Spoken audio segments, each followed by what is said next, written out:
Hello, and welcome to the SMU Video Archive Series. In this series, we interview members of the SMU community who can provide insight into the history of SMU, especially from the perspective of their time at the university. I'm Pam Lang, and today we have with us Ron Davis, Professor Emeritus of History. Welcome. Thank you, Pam. Good. Now, I've always thought you had one of the most interesting careers in all of SMU. You are an historian, but you were an oral historian, and you got to do all these fabulous interviews with all these people. It wasn't like you were just in the, well, nothing wrong with library research, but you weren't just, you did that, but you also did a lot of other things. I became an oral historian. That's right. Mm-hmm. Certainly I started out a traditional historian, and it didn't dawn on me for 10 years at least that I'd ever be anything else. And was a traditionalist, that I believed that the written records, the archival sources, were the real history. That's real history. That's real history. Mm-hmm. And a student suggested the Oral History Project, and I really resisted it. I just thought it was the flakiest idea I'd ever heard. Did you really? Yeah, I really did. Partly because I was a traditionalist, partly because I had not been trained in that area, so I knew nothing about it. And I learned later there was another reason, that I was so interested in the performing arts, which had created, in my mind, a real fantasy world. And I resisted the idea, I mean, it was a subconscious idea, that fantasy world would be invaded by reality. Uh-oh. Yeah, and that's what happened, and it was wonderful because it was, I think, not only the making of my career in a way that I could identify with in a far more all-embracing way than I had earlier, and gave me a special niche that I functioned in, I think, very well, but it also contributed a great deal to my own personal growth. Sure. And so, I think it's amazing to think that you started off as that traditionalist and then changed. How did you get your were you at SMU when that happened? Or yes. You were. No. I came in the fall of '65. I had taught for a year in Emporia, Kansas, and 3 years at Michigan State. And the project really came about in about 1972. So I'd been here 7 years, but I'd been teaching for 10. And my first book was a history of opera in the American West. So obviously I had a leaning toward the performing arts. But I had done some interviewing, but strictly as an appendage to the source material that was printed. And the Oral History Project just opened up all kinds of things for me. Well, how did you approach the powers that be with doing this? Because I know historians are not necessarily Historians are a little conservative in this. Yeah, that's what I think I probably was director of the Oral History Program for a good 10 years, probably 20 years, before some of my more conservative colleagues really believed that I worked when I went to Los Angeles and interviewed Gregory Peck and Lucille Ball and the likes of them. Exactly. And I think finally they came around. They said, "You really do work when you're out there, don't you?" And it was an accidental thing that happened.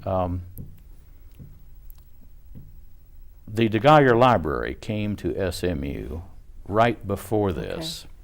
And part of the agreement with the DeGolyers, when the library had been on campus, but it had not been the official property of SMU. When the official transfer was made, there was a promise that there would be a DeGolyer Institute for American Studies. And eventually, since my field was American cultural history, they asked me to head that. And I said I would if the oral history program could be a major part of that. And I checked with the dean and the provost then, and at that time provost, and Ev DeGolyer Jr. And nobody really seemed to know what they wanted that DeGolyer Institute to be.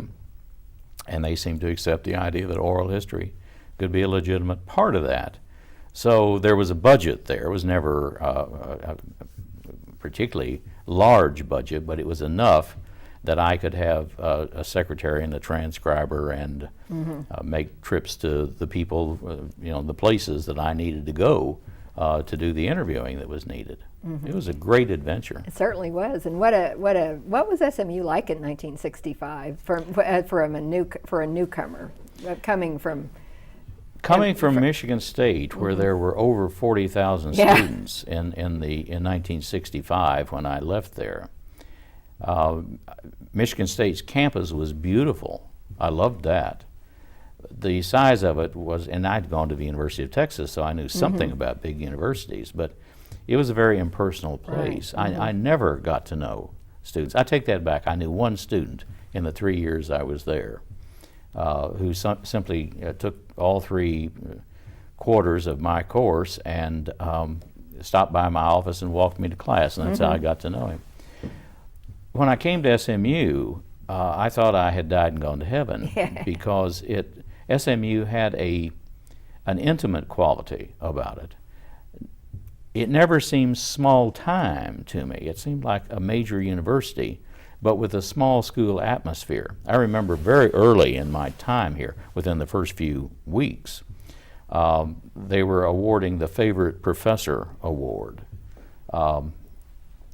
which I'll be proud to say I won the next year. Good for that you. was the last year they awarded it, and I always thought I killed it probably. But my colleague Russell Williams won it this year, so several of us went. And there was a dance afterwards. This was out on they presented on the steps of Dallas Hall, and the dance was on the grounds outside. And the faculty was there in great number. The students were there, of course, in great number. And they seemed to intermingle. Well, this was a novel experience coming from Michigan State because I had no contact whatsoever with students outside of class. So I thought this was wonderful. I like to tell the story, and I have many times, that I had been hired by Charles Richardson, who was coming in the same year I did as chairman, and he was at Gambier, Ohio, at Kenyon. And so he interviewed me for this position in Columbus, Ohio. He drove down, and I flew down from East Lansing. And so we agreed on the salary and a moving allowance. And so when I got to SMU, I was in Dean Joe Harris's office filling out whatever forms one fills out when you are new faculty. And his secretary was dealing with me, and I said, oh, by the way, I was promised a moving allowance. And she spun around in her secretary's chair and stood up and reached in the file cabinet behind her, pulled out the top drawer and reached inside and pulled out an envelope with my name on it for the exact amount of the moving allowance that I had been promised. Now, I've often thought how many forms and how many signatures would be necessary for the same transaction today. It all seemed very, very intimate, you know. And a friendly place. a very friendly place. I also remember, and I'm fond of this story, that there was an elderly gentleman, not in uniform, but obviously with campus police, who manned the parking lot behind Dallas Hall, which was much smaller then than it is now. And if you got there before 9 o'clock, you could probably find a place to park.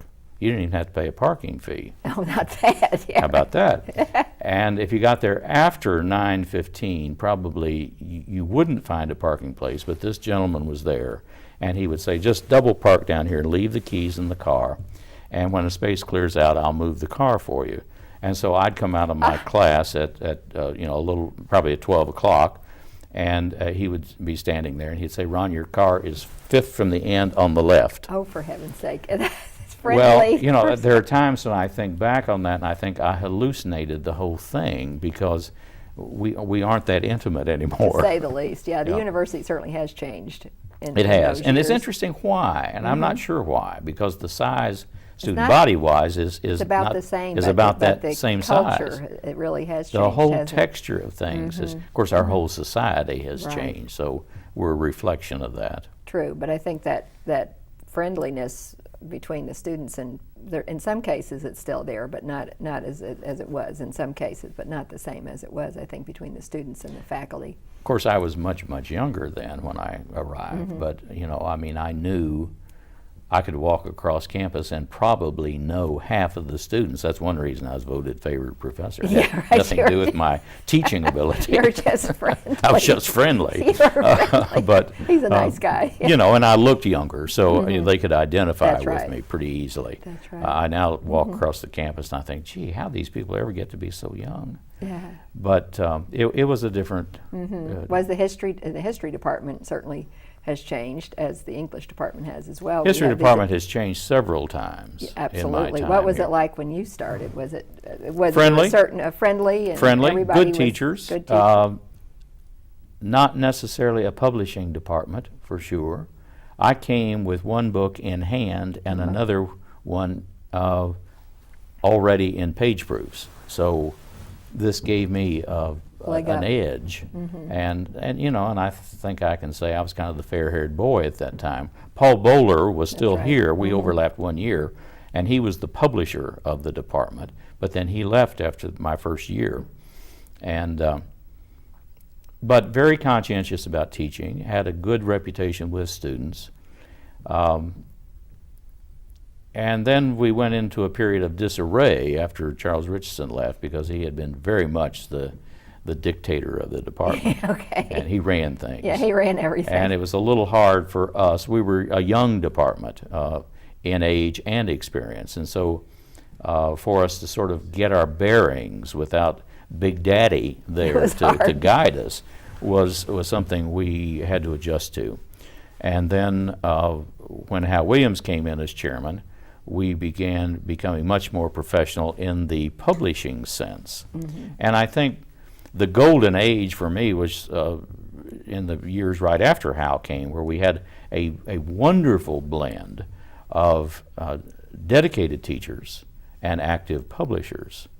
I think we perhaps crested with that, where we became so much oriented toward the publishing that our rapport with students may not be There's the lots same. of research and publishing, Yeah, not so much. I think now, the was weight that shifted. because of the market, or do you think that was because of the dean or the provost, or what? I mean, I'm different ones going on there. I'm not picking. I think there are a couple of trends that meet in that regard. I think the demands on the profession became much more. It truly became publish or perish. That's right. The university doesn't like that term, but I think they're just timid about it, because in reality it is that. That was not the case. I remember Charles Richardson saying once, "This is not publish or perish. It's a matter of publish and live a little more comfortably than you would if you didn't publish." Exactly. You know, that Get a was, few that was, and I royalties think that was, there. well, and I think in terms of your salary raises too. But let's face it, if you don't have a book in the history department within 6 years, you're not going to be here a seventh year. That's right. And the profession demanded that. Now, the lack of jobs, too. I mean, when I started out teaching, obviously I was at Emporia 1 year, then I went to Michigan State. I was in a program, I was in the humanities department at Michigan State, which was a general ed program, and I really didn't want to linger there too long. So I was looking for a job shortly after I arrived, and I had no doubt that I would eventually find one. Sure. The job market dried up by the 80s at least, and things just became tighter, and the expectation became greater, and so on. So it's more or less like I guess you'd call it buyer's market. From the universities can get Yes. whomever Yeah. they Oh, like, yeah, and then of yeah. course there's competition and all of that, which Right. makes for a less friendly Yeah, atmosphere. I've said this many times, and it's not modesty on my part at all. SMU would not hire me with the University of Texas degree today. No, I was going to say that. Yeah, that's true. You wouldn't hire me from the University of Nebraska or lots of other very good schools.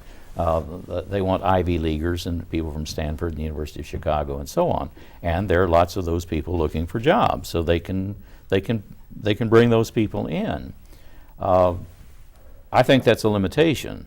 I think we need more diversity. I really do. I Maybe remember, talking about the land grant universities. No, Ivy League, yes. Yeah, It's yeah, really right, too bad, exactly. Yeah. But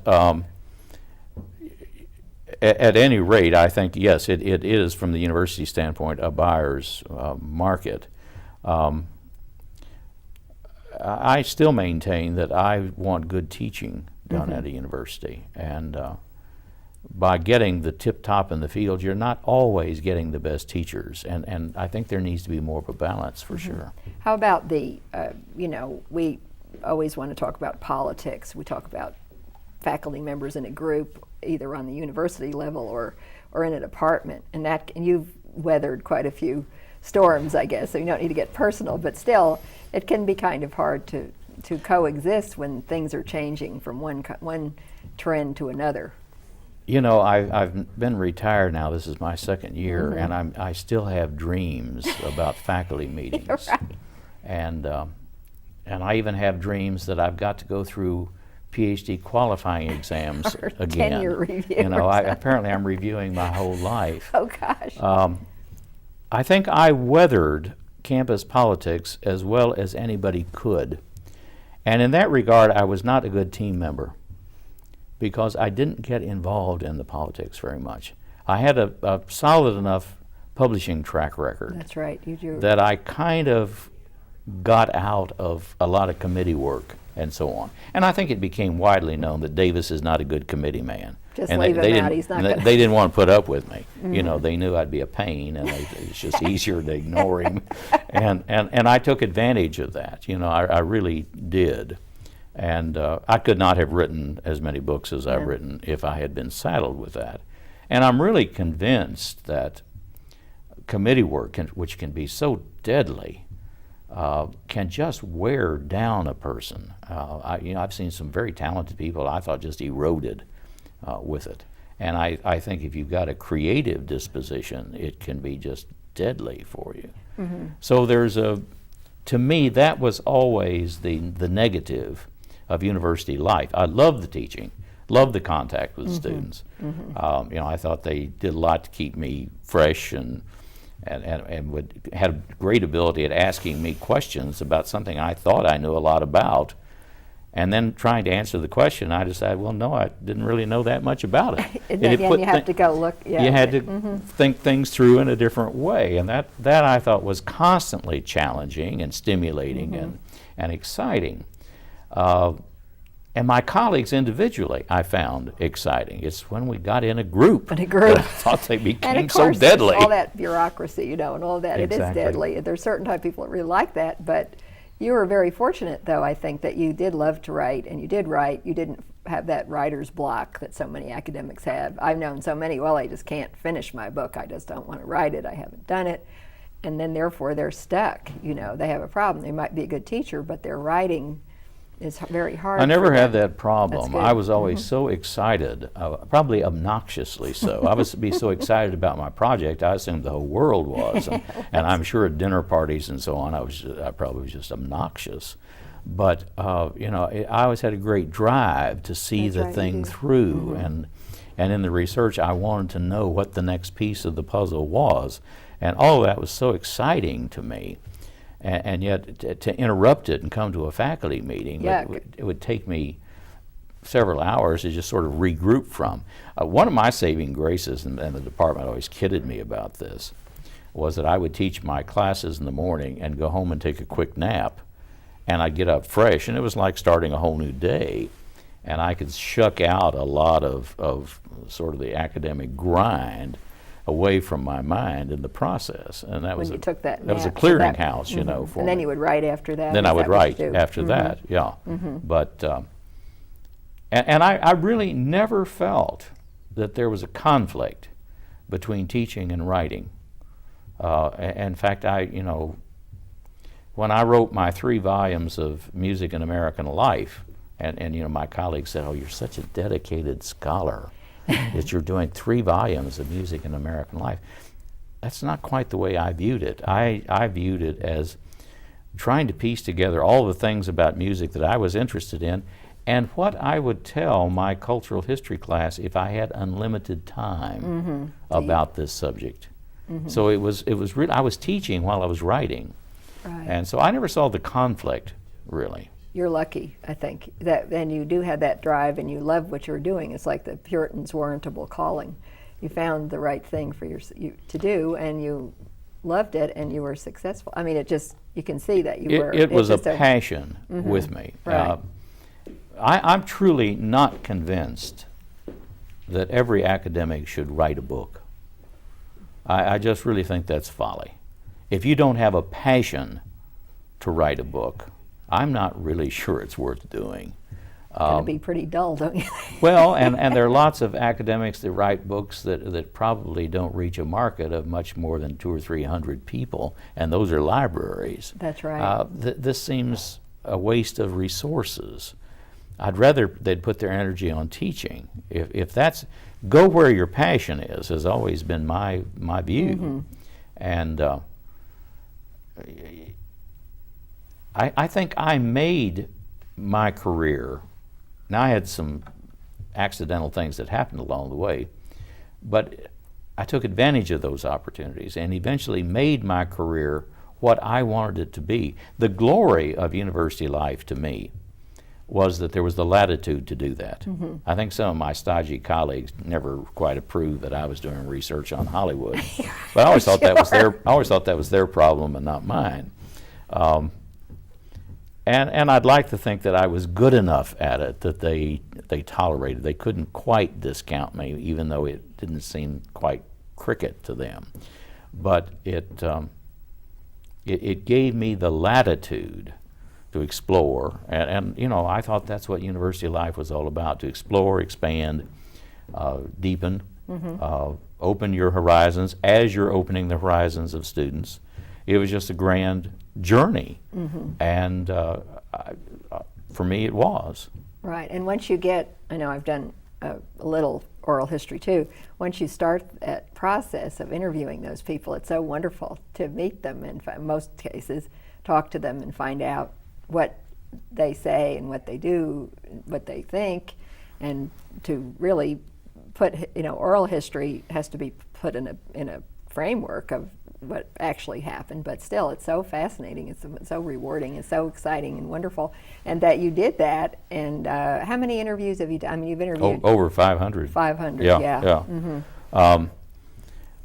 I've taught oral history seminars, and I enjoyed teaching graduate seminars. I enjoyed teaching the junior seminar when they clicked. There were some that didn't. But Yeah, right. that's another story. Oh, well, yeah, right. But the graduate seminars I always enjoyed. And the oral history seminars that I have done, we became family. It was That's a true. mutual experience. The very last semester, I taught full time.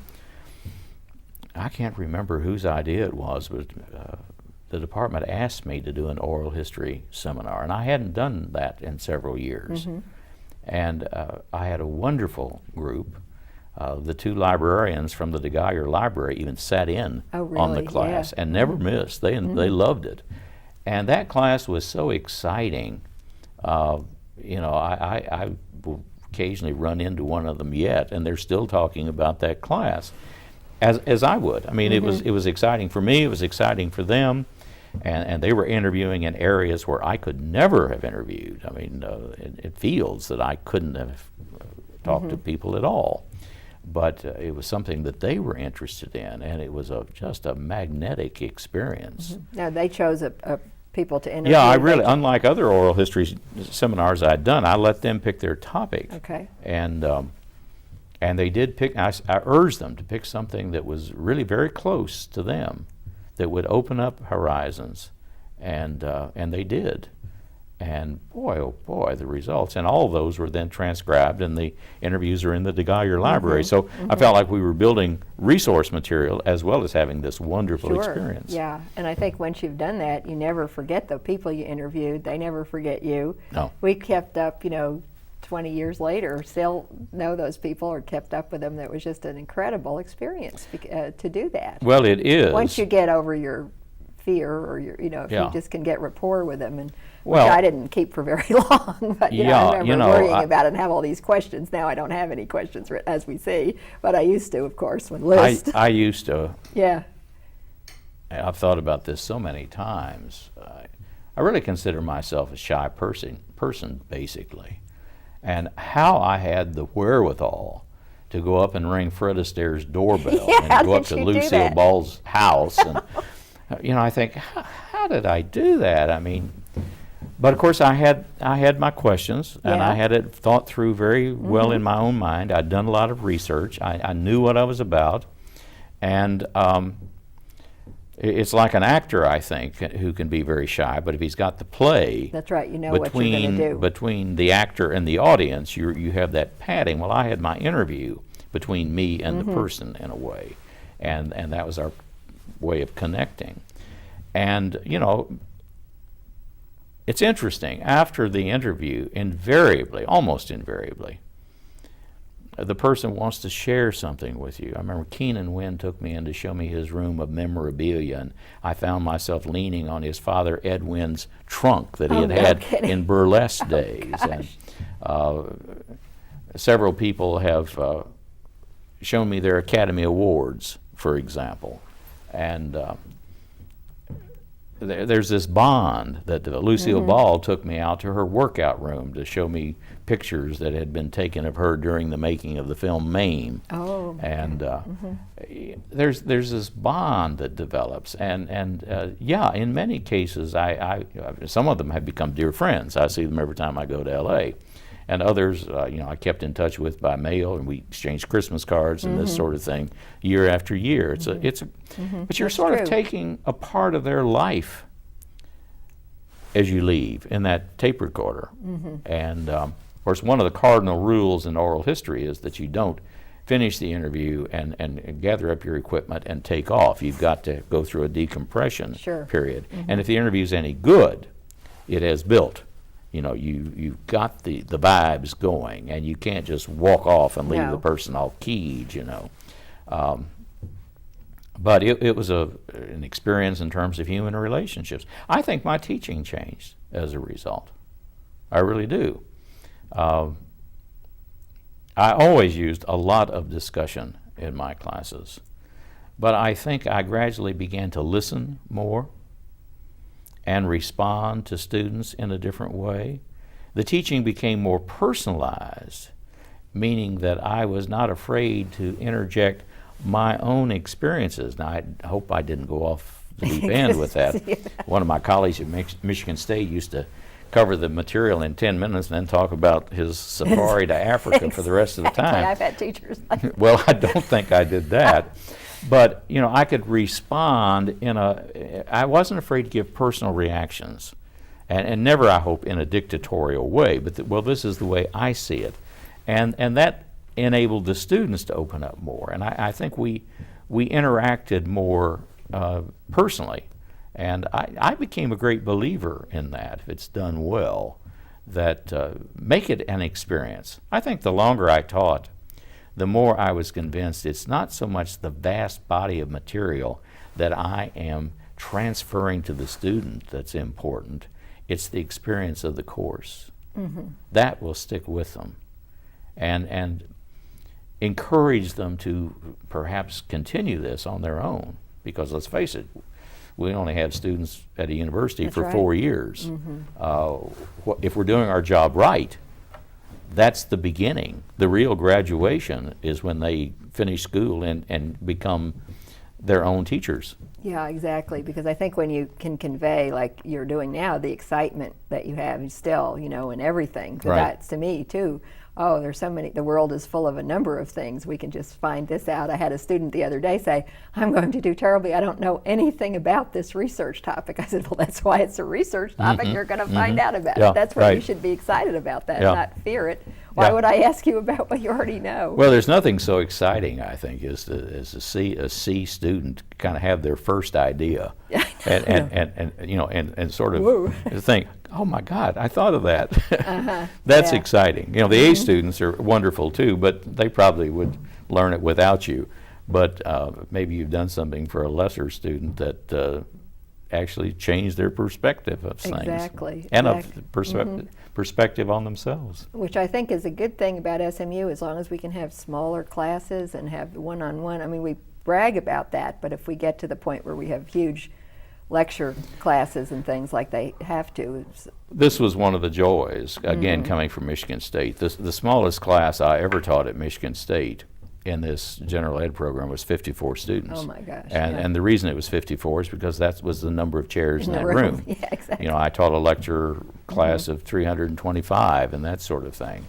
And I can enjoy that too because I'm a ham.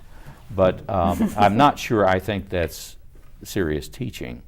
When I first came here, well, all through my career here, I think we need to watch that, to not let the classes get big. But the small classes were such a joy, and I did get to know students. And I happen to believe, too, that, you know, faculty should interact with students enough that I always tried to have the class to my home at least once, Yeah, I just used to do that let too. them know how a professor lives and that it's okay to have books and you know, you don't have to be a square to read and have ideas and this sort of thing. And they always seemed to enjoy that, and I did too. But I think I worried that the faculty in its search for professionalism has gotten a little aloof. And not only intellectually aloof, but perhaps personally aloof too. And I don't know that that's our goal as Right. college teachers. Right, and I think we, you know, at SMU now we have a lot of talk about benchmark universities. We want to raise our level, and sometimes the standards that we use are not what made SMU good. I know Marsh Terry always talks about the old SMU, as you say.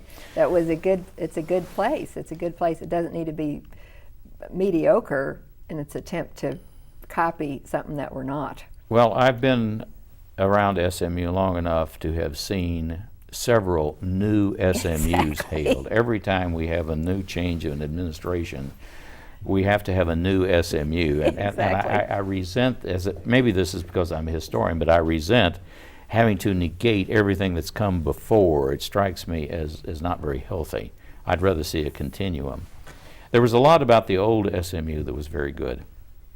There was some of it that perhaps Yes, needed kind of. some changing. The library certainly Oh, needed to be definitely. upgraded, and I could go on and on with some things. But there was a lot that was awfully good.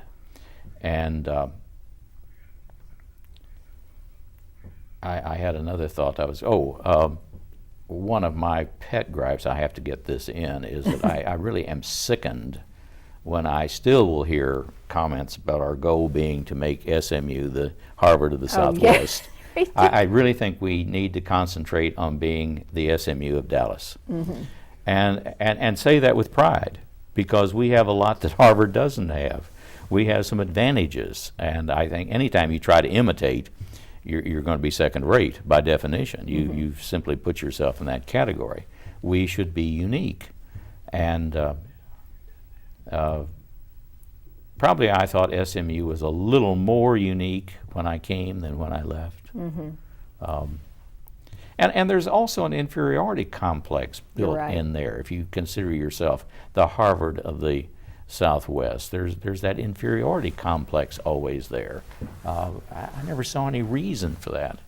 I love the University of Texas having 3 degrees from there, but the last thing SMU needs is to become the University of Texas of Dallas. We already have one of those. We've got anyway. one of those. Yeah, we've got one. And you know, and I've been doing a great deal of research at the University of Texas this year, and I still love the place, but oh gee, the size of it is formidable. Not every student belongs there. That's true. And if I had a youngster looking for a college, I might well push toward SMU than the University of Texas, and I say that with love. So. Because I think there is a place for students. I mean, people can really flourish at SMU. Yes. A lot of people can, of all different kinds of people, and it has Right. improved in the sense that the student body is much more diverse. They really have improved in some ways, Yes, trying the- to change it from The student body the is usual- more yeah, diverse, and it makes it a that's a richer good place, good I thing. think. But I'm going to say that as faculty members, we are in a role of leadership, and that leadership is not just teaching 3 classes a week and going off to our Our little or Carol. yeah, but interacting with students. And one of the things I remember so vividly in my early days, in fact, in this very area where the SMU Student Center used to be, That's right. I coming remember over and having lunch with students and just whoever gathers around. And sometimes the conversation was tomfoolery, and sometimes it was not. Sometimes it was a very serious conversation, and I happen to think that's important too. That you can really, that's what I think we'd like to have as an ideal. There are all kinds of things where the faculty, Mustang Corral, where faculty Right. meets the students and that, but and other things too. And I know that's the ideal. It's just I think you're right. If there's such an emphasis on research, it's not going to happen. Well, one of the things that I could resent from colleagues is the more than implication, sometimes the accusation that if a teacher was popular with students, that either they were easy graders or they pandered students, or yeah, right. and that always irritated me a great deal. Sour grapes, really. Well, Yeah. that was the way I saw it, but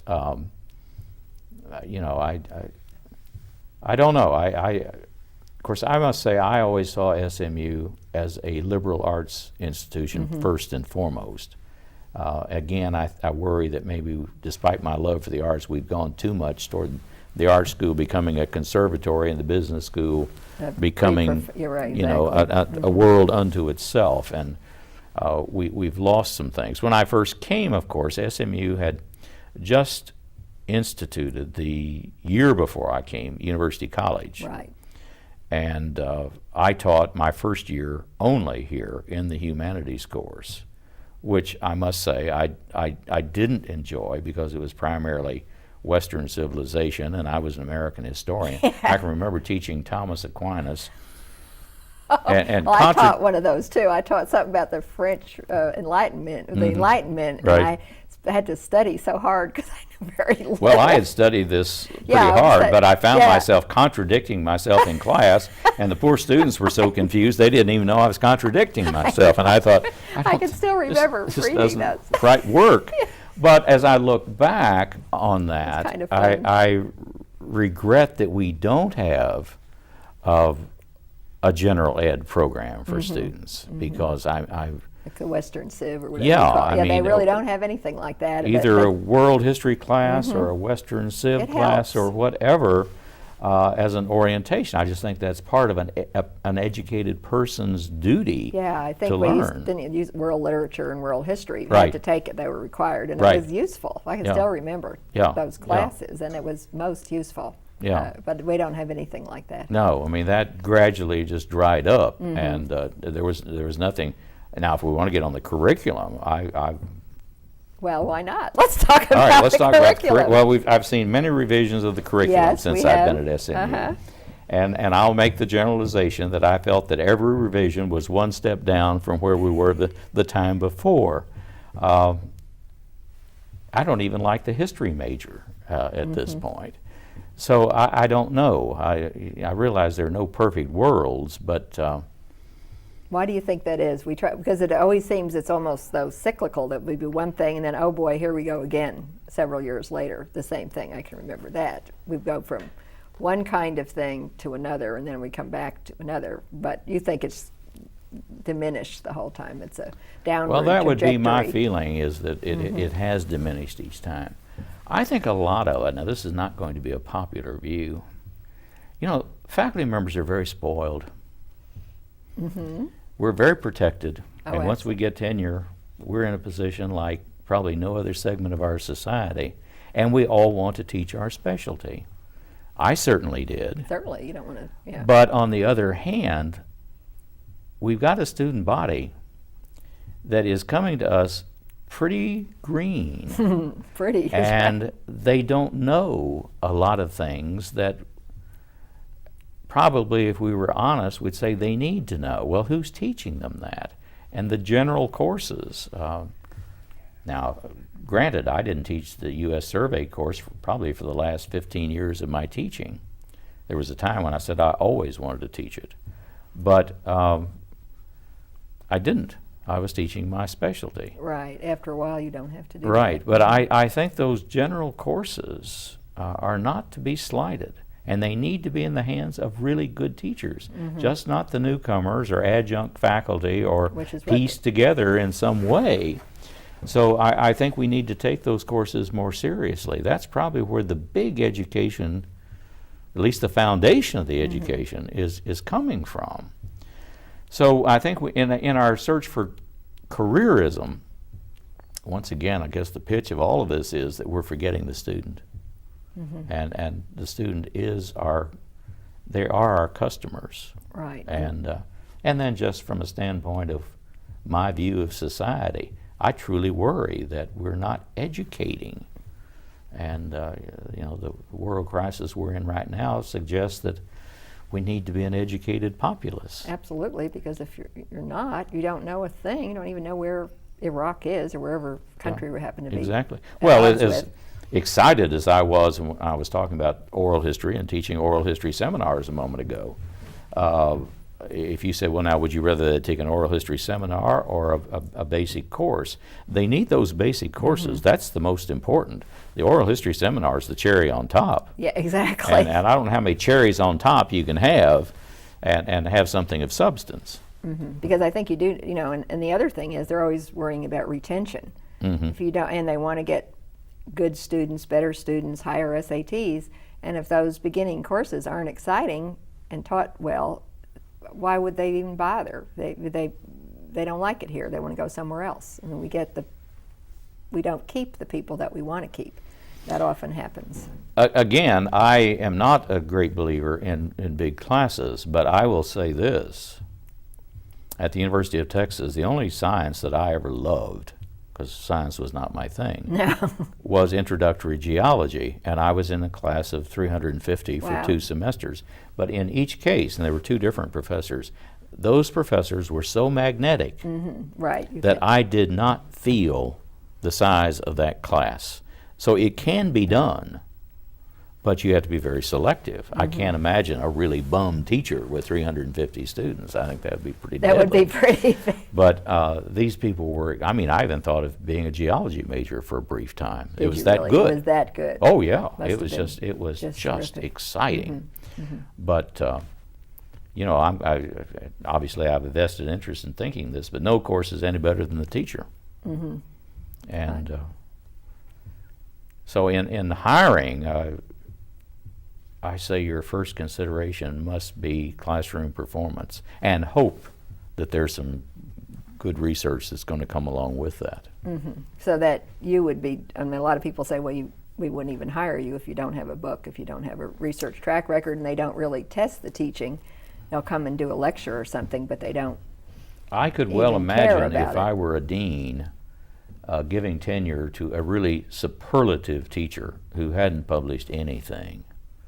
I'd want to know that they're keeping up with the literature in the field, that they have a projection of growth.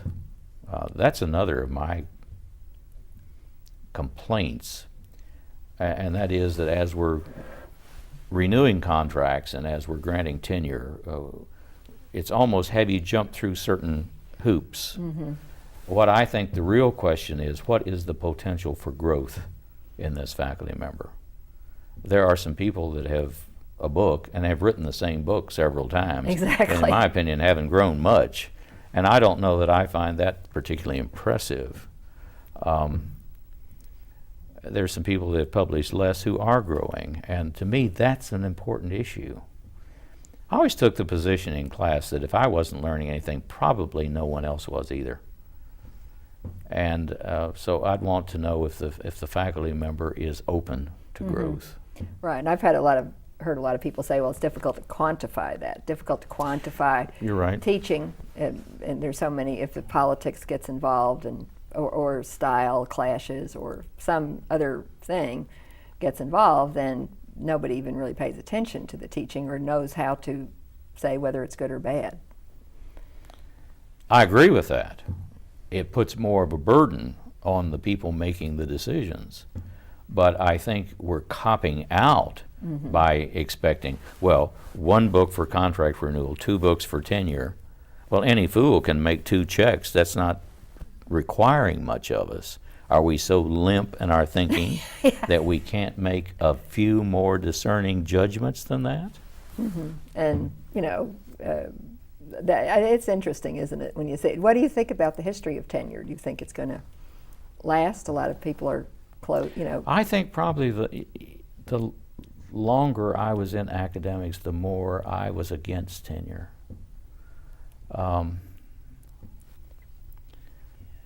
I would certainly not want somebody fired just because the dean didn't like the way he parted his hair. Yeah. And so I would want a recourse built in. But I don't know that tenure is a good idea. I just... Well, sometimes, like in your case, you kept going and doing, but I've known a lot of people that they stopped. You know, they taught their classes, but they really, I'm not sure they did much more research or anything after they got it. And then the whole department's tenured in, and then what? Exactly. I mean, to have an all-tenured department is not good. I don't think I ever considered tenure. I guess I was arrogant enough. I just assumed that I'd get it. Yeah. But that certainly was not the reason I was writing. I knew that I was expected to write, and probably I knew that the writing would have some advantages that I'd get out of some committee work if I kept going. You wouldn't have. But mainly it was that I had a project that I was excited about. And I've always felt that probably, and I guess I can say this now that I'm no longer on the SMU payroll, that if the university hadn't paid me to do the oral history work and the writing I've done, I would have paid them to let me do it. You know, it was that exciting for me. Now, are all your tapes and transcripts and everything in the DeGolyer library? In the DeGolyer. In fact, the tapes are now in the vault. Right. They were in my office for years, and we finally had a minor fire in the elevator one day, and we decided, and we thought, let's get those. I really think these need to be somewhere else. Yeah, somebody stole And it. it's a great delight to me to find that those interviews are being used, and as I pick up books on They're cited. Hollywood, I will say of recent stuff, over half of the books on Hollywood that I've read of late have a mention of the SMU Oral History Project in there, and that's very rewarding. It is. It's a wonderful thing. So- And how many books have you written altogether? The William S. Hart book, which I'm new reading one. page proofs on right now, will be the 16th. 16th book. Yeah. And there are a wide variety of topics, too. Opera. Mostly opera. Film. Music and American life, but all in performing arts, all things that Right. I was very interested in. Again, it came back to I guess the key word. It was a passion with me, but I don't think any teacher is much of a teacher if there isn't a passion there. As any actor must have a passion. You know, one of my friends, who's a singing actress, meaning musical comedy was her field, said, if you have to ask, should you do this, the answer is no. Exactly. You've got to have to do it. And I guess I feel that way about teaching. If you came into it because you didn't know what else to do, probably you're never really going to be very good. It has to be a passion with you. And I happen to think teachers are born and not made. I didn't learn to teach from education courses, I can tell you that. No. Well, I didn't ever take, college, that's another thing. College teachers don't really take education. You may have taken some. I took a did, couple. because You I did? wasn't sure whether, You might be a high school teacher. I thought yeah. I might have to teach in high school. I wasn't sure that So you took financially I could afford to go on for the see. PhD, so I took them as a safety net. Sure. In fact, and no one around here knows this, I will now, I'll spill the Tell the beans. truth. Yeah. I took practice teaching at SMU. Did you It's the only really? thing I ever took at SMU. I took practice teaching through SMU at my old high school and discovered something very valuable, that I was a miserable high school teacher. Why do you think there was a difference between the high school? Oh, well, sure. You know, the the discipline I didn't know how to deal with. I had to teach such a factually oriented course, and I don't think my mind was particularly strong there. It just didn't seem like I was able to project the excitement that I felt about this on that level. And I was bad. You were a bad. I was genuinely bad. Genuinely terrible. Did you get a bad grade in your? No, I got an A in the Oh, class. good. And the teacher, who had been my history teacher, was very impressed with me. which bothered me too. I thought, how can she be impressed with this? Well, maybe you're being hard on yourself. But you know, it was very gratifying when my first teaching on the college level was as a TA at the University of Texas, and I suddenly found, hey, I like this. I like this. This is good, and so that was a comforting discovery. What I always liked about your books is that they are not just aimed to an academic audience by any means. They're, you know, everybody. A lot of them, not all, I guess, but a lot. Did you have any problem with that? No. No, that was No, not. I never wanted to write for my fellow historians exclusively. I mean, I'd be delighted if they read them and found them interesting and maybe even informative. But I wanted to write for an intelligent audience, and as I said when I gave my retirement address, I always felt that my colleagues were perfectly capable of boring each other to death without any help from me. That's so funny. But I think that's one of the mistakes that in our search for professionalism, that we are writing for each other. And, you know, I think there are some fields and maybe some areas of any field where that's desirable. But I'm not sure across the board I find this desirable. My great mentor at the University of Texas was Walter Webb, and he maintained that if historians don't write for a general public, this leaves the writing of history open to people who really are not qualified to write it, and that we have a duty to write to the general public. Again, I think I felt I was teaching a broad audience something, and so again, I never felt the conflict between teaching and writing. I was still the teacher. That's right. You're doing what you're finding out about things that you were interested in, and that made it interesting to other people. If you're not, you know, and I think scholars have a duty to be public scholars too. And I think SMU recently, the provost and various people have said this. You know, we need the university in the community. And they're rewarding people that are on radio programs and talking and doing things in the public forum, where they're not just inside the ivory tower. The MLA to each program other. I've taught in from its inception, and I love that program, in part because it's a generalist degree, but also it plugs into the community in a way that I was not plugged in any other way, and I thoroughly enjoyed that. And you know, it's interesting to me that you know, I'll see people on television in very responsible positions. I say, I taught them in the MLA program and so on. And that's very rewarding. But again, there are a good number of people in my department that look down on those of us who have taught in the MLA program. We're not being straight enough in our professionalism, and that disturbs me. It disturbs me too. How do you see SMU in the future? How would you like to see, the next master plan? We always have master plan, capital campaigns, this, that, and with a vision of SMU, and it contains lots of parts. What would you like to see? My vision of SMU would be to have the Liberal Arts College the center, with some very strong appendages. When I say appendages, I'm not saying schools, they're lesser, but the business school, the art school, the engineering school, you know, law school is kind of an entity in itself in a way, but theology school too. Yeah, the theology school too, but the liberal arts being the center of things, and a great rejuvenation there. I mean, I think that not only from the standpoint of SMU, I think that's what our society needs.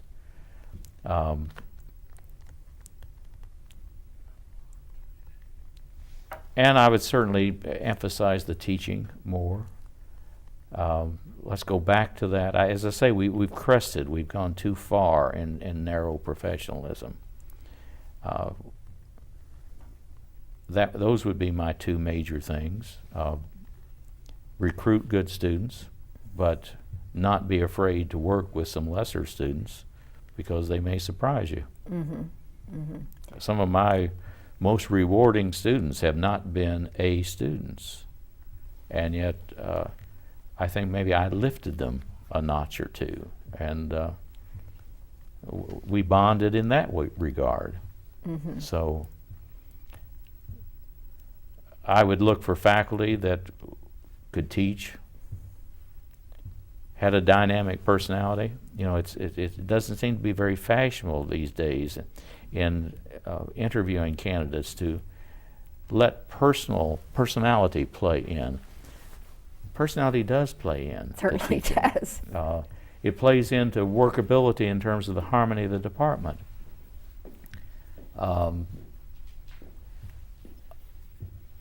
You know, we've got some great scholars who are such neurotics that they really are their own worst enemy. And, you know, I can bleed for them in a personal way, but I don't know that recruiting them for the classroom is very wise, and particularly with tenure. So I'd broaden the horizon there in terms of recruitment, of faculty I'm talking about, and get over the inferiority complex that we seem to have, that being at SMU is a second-rate deal. We should apologize to no one. Exactly.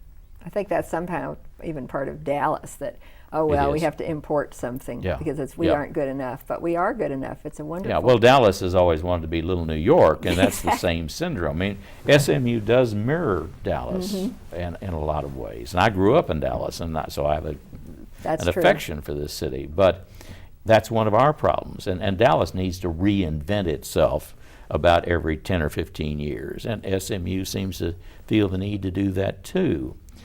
I think we ought to build on what we've got. And I've never understood why we don't have enough pride in ourselves. I mean, as a personality, you don't reinvent yourself every 15 No, you years. don't I have think to you'd be pretty screwed up Yeah. if you did that. Where's the continuum? And I'd love to see us. Value our history as a historian. Exactly. Value our history. Well, believe it Same. or not, we are out of time. It's been Well, it's been a fascinating. pleasure. Wonderful. You've What gotten a- all of what an my likes and inspiration. dislikes. Exactly. Well, that's just what we wanted to do. Terrific. Good. Thanks for being Sure. with us.